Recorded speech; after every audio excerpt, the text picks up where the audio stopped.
le bilan. As-tu déjà effectué le bilan de l'année 2025?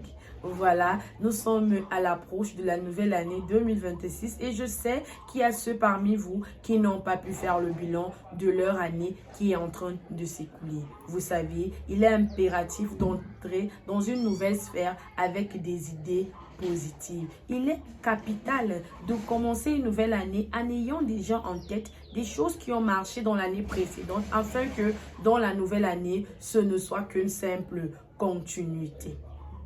Fais le bilan sur ta vie professionnelle. Vous êtes cadre dans une entreprise, vous travaillez comme communicant dans une ONG ou alors vous avez votre propre boutique dans un marché de la place ou alors vous vendez même en ligne. Essayez de faire le bilan de ce qui a marché, de ce qui n'a pas marché afin de pouvoir vous corriger en 2026. Si vous ne savez pas ce qui n'a pas marché, vous ne pouvez pas vous améliorer dans la nouvelle année. Donc, il est important de revoir ce qui a été bien fait et ce qui a été mal fait afin que lorsque vous allez entrer dans la nouvelle année, vous puissiez vous améliorer. En deux, essayez de faire le bilan sur votre vie sentimentale. Vous êtes dans une relation amoureuse avec une femme, avec un monsieur. Ça fait 10 ans que vous êtes sur place, vous n'évoluez pas. Chaque année, c'est la même chose. C'est l'année prochaine qu'on va faire le mariage. Ou alors c'est l'année prochaine qu'on ira voir tes parents. Vous êtes sur place. Vous vous imaginez que si après ces 10 ans de concubinage, le monsieur ou alors la dame vous abandonne, vous aurez l'impression, vous aurez ce sentiment d'avoir perdu votre temps pendant 10 ans. Imaginez, 10 ans de votre vie, ce n'est pas 10 jours, c'est beaucoup. Essayez vraiment de faire le bilan.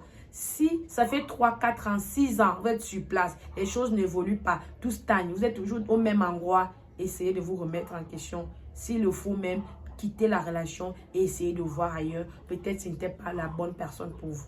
En toi, essayez également de faire le bilan sur vos relations amicales.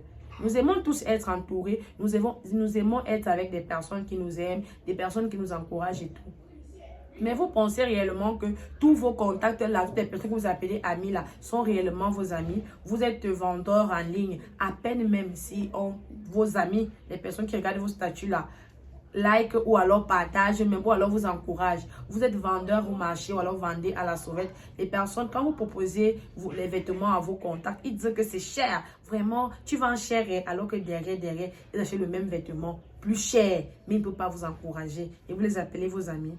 Essayez de faire le bilan à cette fin d'année. Faites le bilan afin qu'en 2026 vous apporte la prospérité. Afin que vous puissiez travailler, vous être entouré réellement des personnes qui vous aiment. Faites le bilan, balayez vos répertoires, enlevez les personnes qui ne vous servent à rien. Même s'il faut que vous restiez avec un seul contact, si vous savez que ce contact-là est une personne qui vous apporte réellement dans votre vie, restez avec la personne. Vous savez, le soutien n'est pas seulement financier, le soutien est aussi émotionnel, il est aussi physique, la présence, tout ça compte en amitié. Si vous vous rendez compte que vous avez fait une année avec des gens qui ne vous ont rien apporté, je vous conseillerais vraiment de balayer ces personnes de votre vie et de vous chercher ailleurs. Si la vidéo vous a plu, commentez, partagez et likez. Pour ceux qui ne sont pas encore abonnés, abonnez-vous. Et pour ceux qui sont déjà abonnés, restez scotchés du lourd à rêve. Bye bye!